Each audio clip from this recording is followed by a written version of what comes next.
Hello, students of medieval history. Today we're going to begin looking at sort of the deep ethos and ideology of late classical and the early medieval peoples of Europe. And really even beyond Europe, but primarily what we'll be focusing in on today is sort of the what we call paganism, and sort of the ideology and philosophy, the myths that people believed sort of about their ancestry, about their religion, their sort of ideology and why they existed where they did and where they came from, and what made their space sacred. And then we'll be looking at how Christianity came in and brought about a transformation, and how Christianity was able to do that so successfully. We call that process syncretism. And that is where you sort of link pagan ritual, local rituals with Christian beliefs through very clever means of bringing things together to where the religions and ideologies feel much more similar and easy for people to cope with as new religions and new ideas come about. So, first of all, the word pagan often can have a pejorative meaning, but rather within its Latin context, it just simply means hill dweller. It might be best translated as hillbilly, if you will. But paganism is a term that's invented regarding sort of these simple rural people of the countryside, and rather the Christianity then is the erudite, sophisticated religion of urban places, of city dwellers. So within paganism, there is no paganism proper. It's not as if it has a perfect pantheon of gods, or that it is a religion in and of itself, but rather it describes a plethora of religious beliefs that have some similarities, but overall is highly localized. And within paganism, the umbrella of paganism, it is generally speaking a polytheistic, meaning it has many deities, many spirits, many beliefs about the supernatural, rather than just having one all-powerful, all-knowing God like Christianity does. And it is the traditional religion of people. It is the traditional ideology of local places. It is what they had long grown up with. It is the religion, the beliefs of their ancestors. And within paganism, gods or deities, spirits, they are not perfect. The gods have flaws, and they also have human desires, and we'll speak a little more of this. But it also is largely, I think, pantheistic. It relates to the natural world and how the earth is alive in many ways, that the world itself is almost part of this deity, that it is not just a dead thing that human beings are given, but rather the earth itself is sort of a living being within paganism. Another highly important aspect within pagan religion is sort of ancestor worship. There's an enormous reverence, especially within Roman paganism, something they call the mos maiorum, or the way of the ancestors. And there's a belief that your ancestors could sort of guide you, that it was that you owed them honor and reverence, and you followed their ways of thinking and doing things, that you did not deviate from the way of the ancestors, because that was the wisest and most reverential way of doing things, of progressing forward in time. That it was not to invent new things, to stray from the way that your forebears did anything. Rather, it was to honor the ways, your traditional ways of your ancestors. And within this umbrella of paganism, there's almost always a focus upon fertility, agriculture, because you have to be able to grow crops. Your animals need to be able to produce for you if you wish to eat and survive in the medieval world.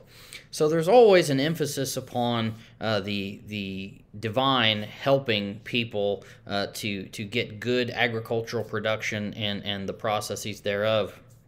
Case in point, if you have a hailstorm that destroys your entire crop in a field, your family may potentially starve, or at least it will be very problematic for you, and you're going to suffer. So therefore, you placate the gods of agriculture and the sky with offerings, and therefore they will hopefully take mercy upon you. They will hear your prayer, and they will not allow a hailstorm to destroy your crop. So the gods take on powers over nature, that it is sort of these supernatural beings that control natural events, and that they can also be sort of a powerful intercessor against these events, these storms, or sickness, illness, whatever it might be that you need help stopping or preventing. The gods within paganism were helpers, intercessors that could prevent things. So ancient thinking, all the way back to our earliest writings, sort of conceives of the world as pantheistic, that the world is alive, that the ocean sort of exists, that there's just a vast, unending ocean, and from that some sort of a land mass, a mountain or something like that, rises up, and that the sky and the land become living beings, that they are alive, and the earliest forms of deities that and then they would propagate some type of living beings that would sprout from the earth and the sky. And I think there's something that if you just go out and observe, that there is something very feminine about the earth, and that if you take a seed, you plant a seed in the earth, something sprouts up from it. You look up at the sky, it changes radically. There's thunder, it's loud, it's booming. There's something masculine about the sky, and I think this was observed when within ancient cosmology, and sort of leads to this belief that there is a sky god that is usually masculine, and an earth goddess that is sort of that is feminine. And that these two then propagate some form of offspring, such as the Titans within Greek and Roman mythology, or other deities, that are more animistic, meaning that they have human traits along with other divine characteristics that relate to sort of natural things.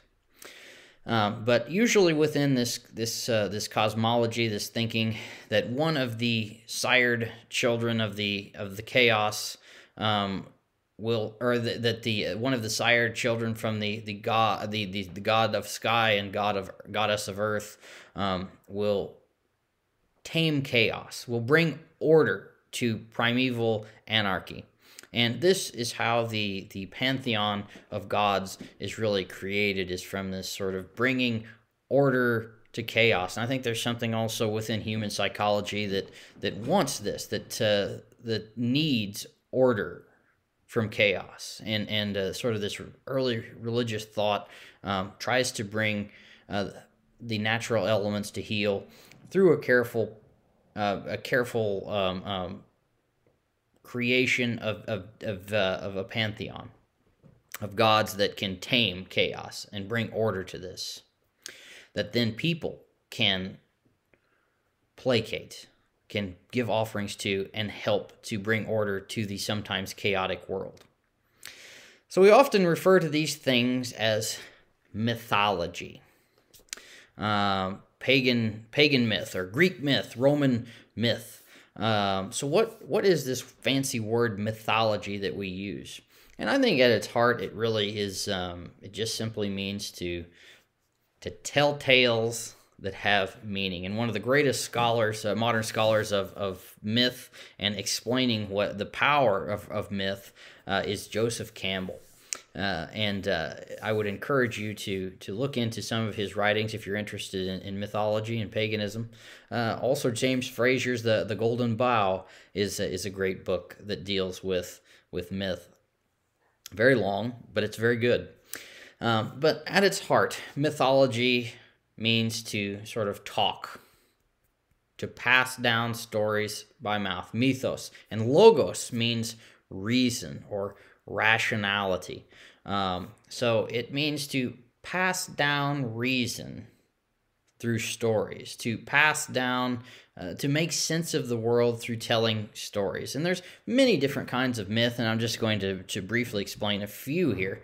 Just like what I described with the origins of the world, you have a creation myth, sort of where order is brought from chaos. Then we have something that's a very fancy word, etiological myth, which explains something, explains a reality within society. So if one was to ask, why are there 4 seasons?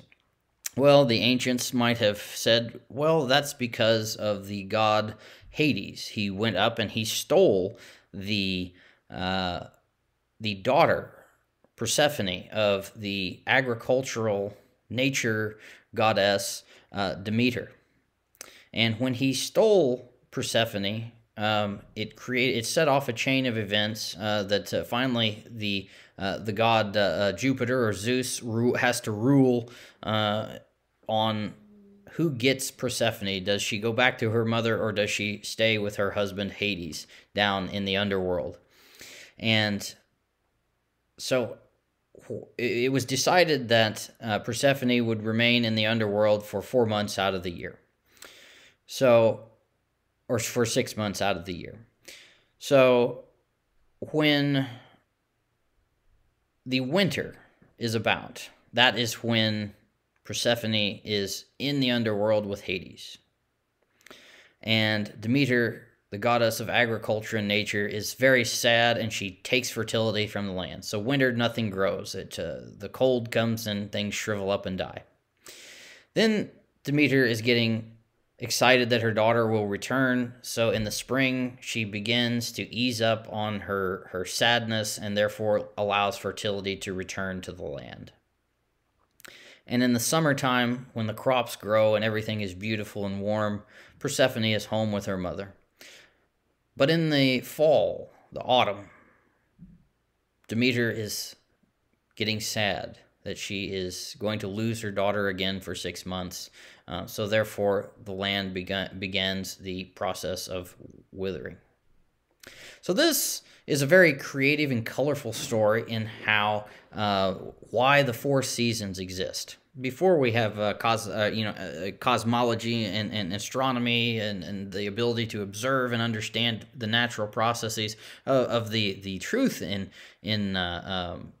natural explanations of why things are the way they are. The ancients rather used these kinds of myths to explain things, that it made sense to them, and it also is a very interesting and colorful story that tells moral truths within these stories.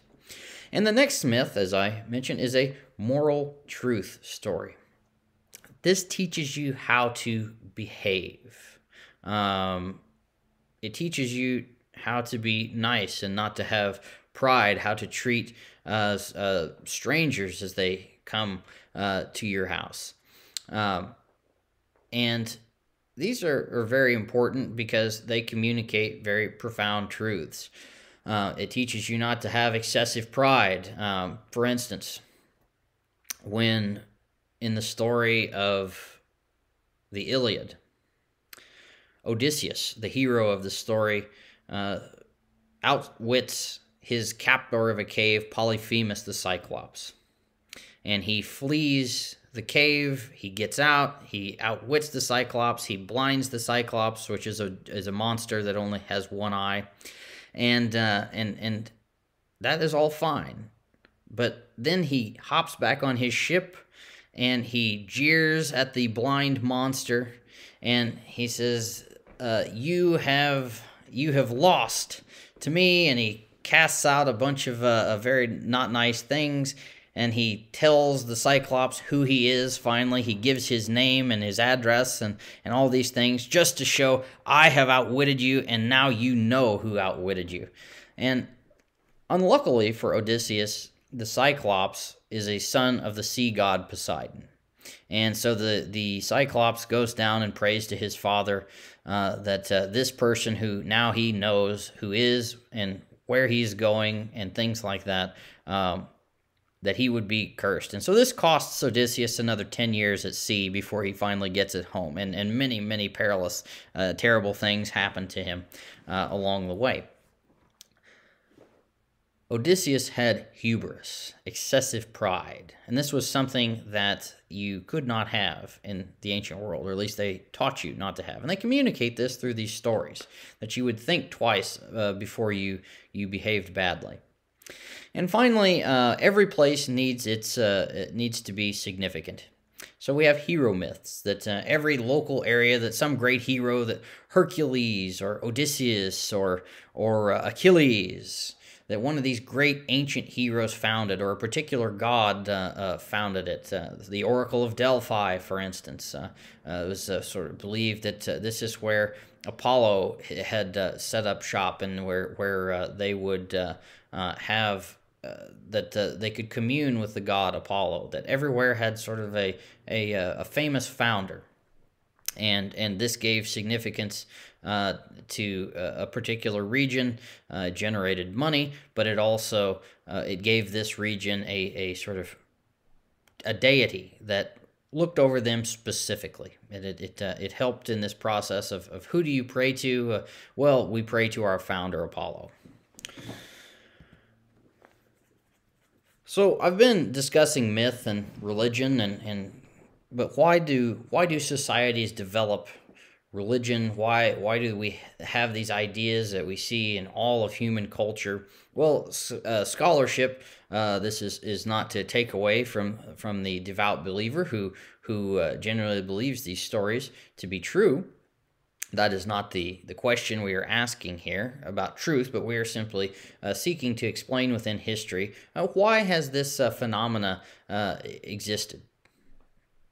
And I think ultimately that there's a few ways of looking at. There's more than just this way of looking at why religion developed, but ultimately it is to, I think, explain reality. Why are things where they are, and how do I personally fit into the cosmos?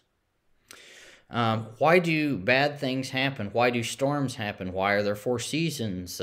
Why does the world work the way that it does? Why do hurricanes just suddenly blow up and destroy our island home? We have to explain why these natural phenomena happen. And it might be because gods are directing things. It might be because the gods are angry. It might be because the gods are giving justice. But it also ensures it helps psychologically to ease fears that when you plant your crops, that this hailstorm could come and destroy your harvest. That if you sacrifice, if you behave properly, the gods will look on you with favor. And that you can this is a psychological help within the agricultural cycle. That it can help. It can help you to conquer fear. And ultimately, the one road that we all must take, that we all have to fear in this day and age, and religion seems to be the only thing that has the answer to, is that you can transcend death, that you can have another existence, that you are not bleeped out of the world, annihilated, but rather you go on to live some other form of spiritual life beyond the mortal world. And then the more skeptical people suggest that it has to do with control, that the rich and powerful have invented religion in order to keep the masses in line, and that through their monopoly on religious shrines, rituals, and priesthoods, that they were able to kind of keep the population in check and paying them. So, ancient deities within paganism, from the earliest times, clear until the High Middle Ages, we see that they have these things all over them, that they look similar to animals in some cases, that they have animistic qualities, that they are sort of pictured within reliefs and carvings as sort of half animal, half human being. And that is to show that their connection with the sort of primal world, but also to show the great power that they have. These are big, huge animals, and they have the deities take on these kind of half human, half animal forms, and that they can change, they can shift, they can be more than just human beings, they can be more than animals, that they have all the powers of the natural world and the cosmos together. So when we see many of the earliest forms of pagan religion being that the gods have these great powers, that they can take on animal forms, that they can fly, they can run faster, they are superhuman within their qualities. And within every civilization there originates sun worship. Why sun worship? Well, because it directly corresponds with agriculture. Without this great ball of fire that rises in the east and sets in the west every day for different periods of time throughout the year, crops fail. So this great ball of fire in the sky has enormous power over civilizations, and today as well. And you really don't have much ability to influence the great ball of fire in the sky. So there are early aspects of just pure sun worship. Now we see this within the Celts, or among the Celts, and tribes of Northern Europe especially, such as at Stonehenge, which is a monument that is dedicated almost entirely to some type of agricultural, solar, religious festival, and more than festival, but to the reverence of the solar year. And we then see a transformation, because it's still very difficult. You can worship the sun, you can ask the sun to help make your crops function, you can ask the sun to please come back over and over again. A eclipse would certainly be very terrifying in the ancient world. Where's the sun gone? But when human societies and cultures develop, you begin to see the transformation of pure sun worship to the sun sort of being, and quite literally, you can see down here in this Egyptian relief of the god Horus, that the sun literally sets on top of their head. That it is atop the head of a particular deity. Or in the picture I have here of Helios, the god who carries the sun across the sky within Greek and Roman mythology. Because it is hard to convince the great ball of fire in the sky to help you do things. Now, if the great ball of fire in the sky is carried upon the head of a animistic deity that can be persuaded like a human being with reason, with bribery, with sacrifice, then you can have some influence over the world, or you can at least believe that you have influence over the world. And we see these deities developing within the pagan pantheon as being sun bearers, rather than just simply being a ball of fire in the sky. Now a god puts a really bright crown on his head, and he drives the chariot across the sky, because then you can influence these deities. And as the Christian church encounters sun worship and extreme reverence for solar deities and fertility that comes from it, the church adopts that. St. Patrick famously in Ireland takes a circle that is representative of the sun, and he places it on the Christian cross. So therefore, you can see here the Celtic cross it is to blend, to bring together the pagan sun worship and the Christian cross. So it syncretizes, it brings together these two religions in a way that is manageable. So now the people who bowed down before the sun, they can continue to bow down before the sun. They are just also bowing down before the cross. So it makes a religious transition easier.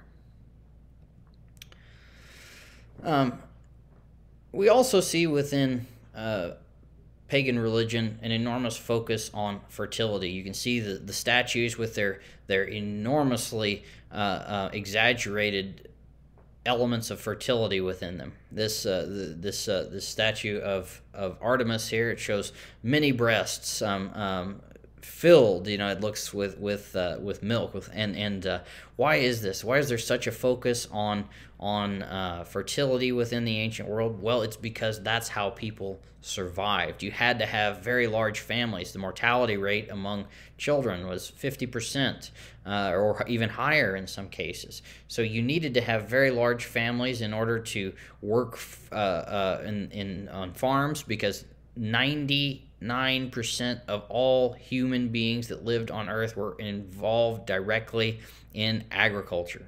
That's right, 99% of all people in the medieval world were directly involved in agriculture.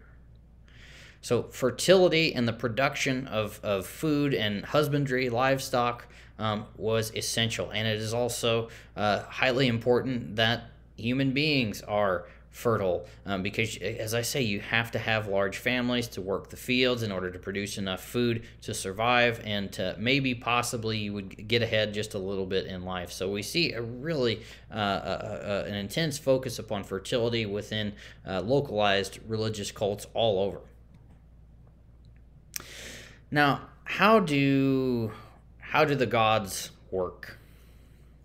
So if our theory is that that the pagan deities all across the world can be bartered with, that you can bring a sacrifice to the gods to influence your harvest or something in your life.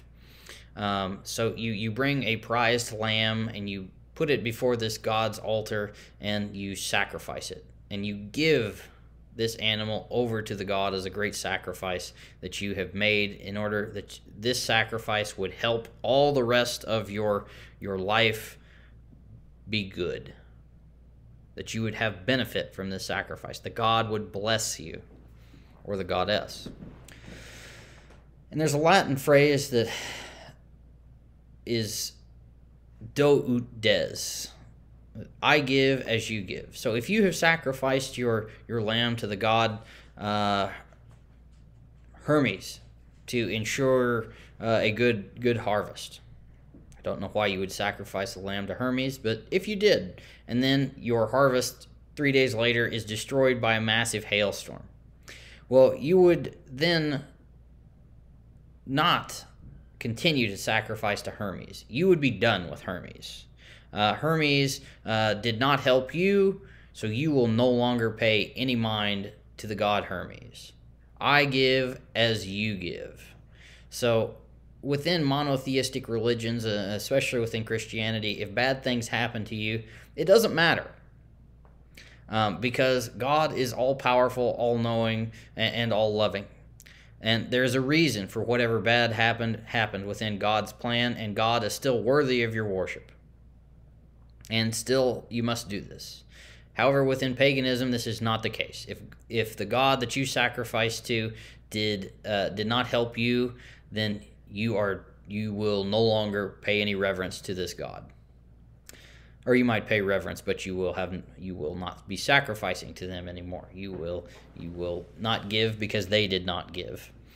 But how do you determine the will of the gods? Let's say you're nervous. You want to know whether your harvest is going to come in, what you should plant, whether it's a good time to plant your harvest. Well, you might go to a priest, you might have an animal sacrifice to the goddess of fertility, of agriculture, of Demeter, and then the priest could examine the entrails of the animal to make an assessment of the will of the gods through this. So if the liver of the animal was corrupted, then it would be a bad time. If, however, it was a perfectly healthy animal, well, then this is a great time that might be suggested. This is called araspasi, right? The examination of the entrails of animals. You might ask a priest to read the stars for you. You might say, well, what signs are in the sky? What are the will of the gods through this? You might take auguries, which is where birds are observed in order to determine what the gods feel concerning a certain situation. Is it a good idea to build a new city here? Is it the right time for us to sail our fleet of warriors to combat across the sea? You might go out and observe the flight of the birds, and especially highly trained priests would discern whether this was a good move or a bad move. Or you might ask your ancestors, necromancy, that you would summon up the spirits of the ancestors, and they would tell you, because they know more than you do in the ancient world, their great wisdom can give you advice. All of these things, some of them we might look on as being rather silly, but some we still see in our own world, right? Psychics, you can communicate with the dead, but it's still this psychology of trying to know what I should do. The ancient people were just as nervous as we are about what we might do. So if you were looking for a particular investment in the stock market or something, you might, what should I do? How can I predict the future? And this is the same in the ancient world, that we are asking, they are asking, how do I know what to do in the future? And then psychologically, how do I deal with this this question of fear of the future? And as Freud argued, and Nietzsche, and Karl Marx, that simply the religion is an opiate of the masses, that it's just, this is the rich and powerful keeping the poor in their place. I don't like to put a lot of stock in this theory, because I think religion is much more powerful, and it is developed in a much more highly nuanced way than simply the rich and powerful oppressing the lower classes. And as I mentioned earlier, the great power of religion is, of course, at the end of life, and we begin to see people and cultures all over the world during the even before the classical period, but especially within the classical period, the development of civilizations, highly specialized burial practices, mummifications in Egypt, China. We see grave goods that are lavishly endowed with treasures and sacred objects. But this is with the goal, or the belief, of course, that there is some kind of an afterlife, an existence that is beyond death. And this is the gift of religion to the fear of death, that if you behave in a certain way, if you were a great warrior within the Germanic and Norse mythology, and pagan belief, that if you were a great warrior and you died in combat, because that is the highest caste within their social structure, that if you died fighting, a glorious warrior, that you would be carried away to Valhalla, this great mead hall in the sky where you will eat, drink, and be merry with your fighting friends all the rest of your days. That the Valkyries would carry you on to victory, where you would feast with the gods. So this is a way of thinking, well, how do I behave? How do I honor my social caste? How do I rise to the best levels that I can within society? But also, how do I conquer this fear of death? So you can see here a highly developed pantheon. And this is just a sort of a general thing when we ask, well, who was, we modern people want really technical knowledge of religion, and we want really detailed analysis of, well, where did this person come from? Where did that god come from? What does that god represent? It's much more fluid in the ancient world. They don't have these complex pantheons of gods in their minds in the same way that we would. They would have recognized certain things, but they don't. They really do not get upset about multiple stories relating to how various gods came about. There's many stories, and the each story is a more localized story that tells a particular truth about a particular thing. It doesn't have to all make sense. It doesn't all have to be the same structure. It doesn't all have to be the same divine narrative as we would kind of have the sense within our modern monotheistic written cultural sense, because pagan religion is highly individualized. It's highly localized. Every place would have some similar stories, but they would tell these tales in their own ways. They would add things to them. They would take things away. But it was passed down through oral culture, and it would have a special local significance for each story. It's again, I say it's not dogmatic. This is not like a sacred corpus of texts that tell an exact and perfect truth from the time of creation to the present day. They are myths, right? They are meant to communicate truths within local cultures, rather than to be this highly developed dogmatic theology, such as develops in Christianity. And within pagan religions, you have some major deities that are going to be recognized everywhere, and each one might have their own sort of cultic practices and priesthoods and initiation rites and things like that. But again, there is not going to be every deity that has this. There's going to be deities that are very unique, that only are recognized within a very small local area. That if you went to Alexandria in Egypt and the countrysides within Germany, they're going to be radically different deities that neither place is going to recognize, because that's just not how paganism worked. It just doesn't work in that way. And very often they don't have professional priesthoods or set rites or things like that you might have to go and seek out a particular shaman or something that would be able to perform rituals to a certain god or goddess for your particular problem. That there's so many deities within these early religions that you just don't have. You don't have the development of a highly professionalized priesthood. Rather, this is localized religion. This is not one all-powerful religion that has a sacred book of texts and an orthodoxy that everybody has to believe in a certain way, as Christianity will. But it's different. Now, this isn't the most popular academic theory anymore, but there used to be a belief that within all polytheistic systems of pagan belief, there was sort of an all-powerful kind of almost monotheistic god within each culture, whether that would be Ra within the Egyptian pantheon, or whether it was Zeus or Jupiter within the Greek or Roman pantheons, or Woden within the Norse.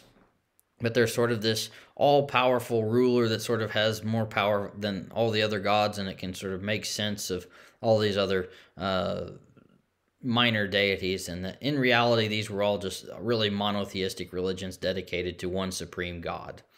This has really had a whole shot through it, but it is an interesting way to sort of view pagan religions, and something worth thinking about. But paganism, and especially within European myth, we can see elements within these stories that tell us what a culture really values, what is the most important thing within that culture. And within Irish myth, Celtic myth, we have within the Irish tales, this thing called Tain Bot Cúdan, which is the cattle raid of Cooley. And it's a famous story that is two great houses in the north of Ireland. They start a war basically over this great bull that goes throughout the countryside and sires all these calves everywhere, and it's just a powerfully fertile animal, and the point is that all these great warriors and chieftains are willing to fight to get this bull, this particular bull. Why? Well, because the bull has a great and fertile bull that produces a superior offspring is one of the most important things within that culture.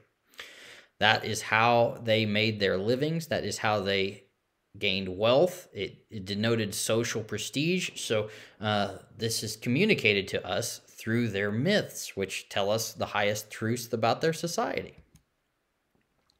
And within Celtic religion, we also see these same particular elements, the sacred nature, that we see a dedication to this sort of this pantheistic religions, and a deep focus upon the past, the sacredness of ancestors, the present, and the future. We see this communicated through their triple face sculptures, which has really baffled archaeologists. But the theories are that it is a focus on the past, the present, and the future. That this is the concept of their soul, is that they were part of the world, the nature that they were part of something that is greater than themselves. And this is a big part of what spirituality and religion, I think, communicates to the world in ancient times, but to some degree in the present. So let us get to Christian syncretism. And here within the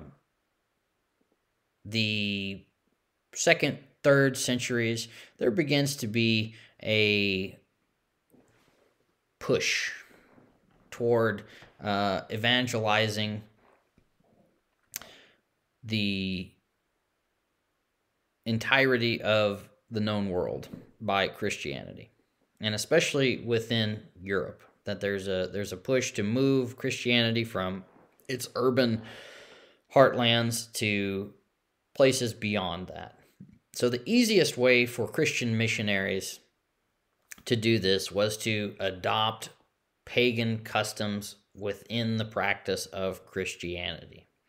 They would allow localized traditions to continue, but they would just simply transform a pagan tradition, a local holiday or religious festival, to a particular god, and they would interject Christian stories and Christian theology within it. And I told the story of the Celtic cross for the sun worshippers, that you just put a circle on the cross, and this would allow the pagan worshiper to still worship the sun, but he would worship the sun when it was tacked on a cross.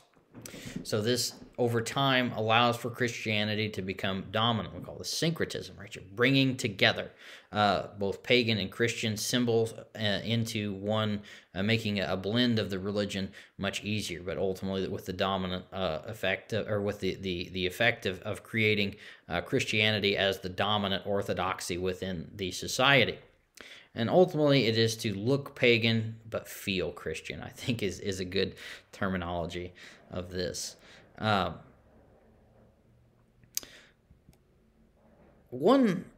I need to go back here for just a moment. So this holiday here, Samhain, within Celtic spirituality, it's a popular day where it is believed that the souls of the dead for one day come back to Earth. And they can be quite nasty, they can be very nice, it can be good, it can be bad. But this holiday takes place at the end of October. And the church transformed Samhain into All Saints' Day, or Halloween. The All Hallows Eve is the recognition of it. It was the celebration of Samhain on the night before the day that the spirits of the dead came back. So the church takes this time and it says, we're going to, instead of recognizing all the souls of your dead and fallen ancestors coming back and visiting the world, and you dressing up like ghosts in order to keep them from recognizing you and being nasty to you, we're going to have a feast day that's dedicated to all the saints of the church, all those great Christians who came before you. And we're going to call this All Hallows Eve. And in English, it would be rendered Halloween. And then the day after that, we're going to call All Saints' Day in commemoration of this. Our wonderful and beautiful, most sacred holiday in Western culture, Christmas. This is no different. So, Christmas, Christ Mass, has its origins in pagan celebrations. So, our earliest references to this within the Roman Empire were the great feasts to the god Saturn and Janus. This is a festival that occurred for a week between December the 19th and December the 25th. And this was a festival for agriculture. That it was dedicated to this god and goddess that propagated the harvest. And it's a great drunken celebration where people get to come together, enjoy feasting and eating as the year is getting ready to get longer. At the winter solstice, of course. And a cult develops from this, the cult of Mithras. So Mithras is this Eastern deity that is brought into paganism. And again, this is not a problem within paganism. You can bring in as many deities as you want. All gods are seen as maybe not equal, but certainly there's no penalty for worshiping as many gods as you want, and you can bring in as many as you need. And Mithras was a very popular god. His symbol, or the statement often used to describe Mithras within the Latin is Deus Sol Invictus, right? The unconquerable sun, the god of the unconquerable sun. Again, another god that is dedicated to the sun, the power of the sun. And on December the 25th is the shortest day and the longest night of the year. So when the Mithras' celebration is performed on December the 25th, the feast of Mithras, then the days begin to get longer, that the sun is going to triumph over the darkness. And you can see how elements of Christianity were brought in on this, that the birth of Jesus Christ on December the 25th, that this was the bringing of light into the world, a new illumination for a Messiah that was brought to save all of humanity. So you can see here how Christians would simply adopt this festival that was already going on, and instead of Mithras, you throw in Jesus. And you give Jesus some of the same elements as this. Now, this doesn't demean the Christian religion or say that it just simply took on pagan aspects within it, but you use the local cultures, the local customs in order to help propagate your religion. It just makes a lot of sense. So within Europe, the same thing is celebrated about the time of December the 25th, the celebration of Yule within Celtic spirituality. And it's a similar thing along with the cult of Mithras. You have this celebration that the coming of spring, that this is where the animals are sacrificed, and or they are butchered, and you have a big celebration so that the animals don't eat up all the fodder in the wintertime, and you preserve them, you consume them, and you have a big feast on account of that. But it's also a recognizing of the coming of the spring, much like within Roman cults of Mithras and Saturn.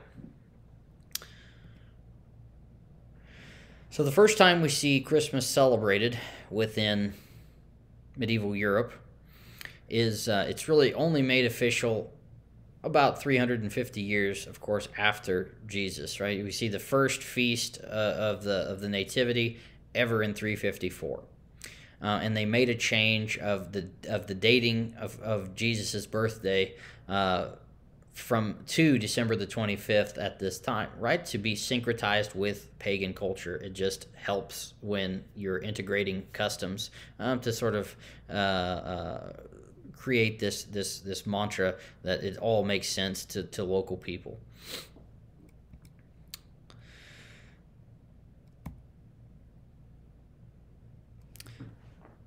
So we also bring in other elements of pagan culture. So the Christmas tree, which was traditionally the symbol of the supreme god within the Nordic pantheon, Woden. And it was used within celebrations of Yule, the holiday that I talked about. Well, in Christianity, what do? You stick a star up on top of it, and it represents, then, instead of Woden, it represents the star that guided the wise men, the magi from the east, to Jesus' birth. Except they don't show up for another 2 years, actually, after Jesus' birth, but it doesn't matter. You're going to bring these elements within, you're going to use the pagan, and you're going to reconstruct this cultural spirituality, and you're going to use it to create a Christian culture instead of a pagan culture. And it's highly effective. And we see this with other things as well. We see the creation of the crown of thorns that is used within the wreath, all these sorts of things. Wassailing was a very popular thing to do in medieval times, in that you would, these mobs would go around at Christmas time, and they would demand that they be given wassail, which is an alcoholic drink, and the church says, well, this is pagan, this is not good, and if you didn't give these mobs wassail or some strong drink, well, they're going to break windows out of your house and rough you up and stuff like that. So the church instead creates caroling, that instead of going around and demanding drink and getting drunk, that then you can carol, that you can go around and you can sing songs, and you can, instead of wassailing, you can spread the faith through song. Other elements such as mistletoe, we see Celtic druids using this within their fertility rituals, their sacred meetings where they would come together. Mistletoe was an element of continued evergreen color and fruit throughout the winter, that it was used to symbolize these kinds of things. So the church incorporates that within its own celebrations, and that then you sort of kiss your sweetheart under these things. Instead of it being a pagan element, it becomes something that is incorporated within a Christian festival. And originally, Christian celebrations were so wild and raucous that come out of these pagan elements that Christmas is often canceled. That they would cancel. Oliver Cromwell famously cancels Christmas. King Canute of England orders a fast to be done during Christmas time because of these elements, this pagan element that is still within the celebrations of Christmas, that it was a massive feast, celebratory time. It was not something that was a focused religious ritual, but eventually it does take on this element.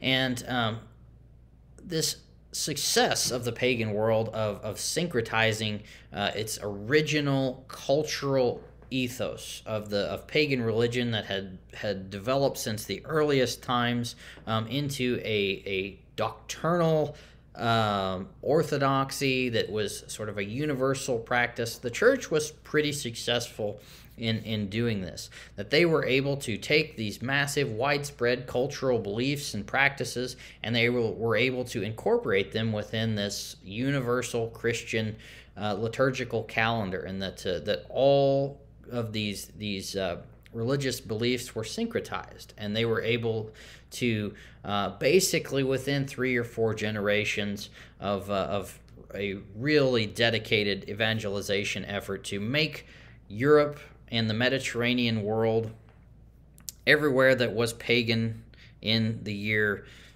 200, even 100, by the year 450, almost all of Europe at that point it has been Christianized, and really throughout the Mediterranean and world and the Levant. But it was just enormously successful because of the use of these practices of syncretism.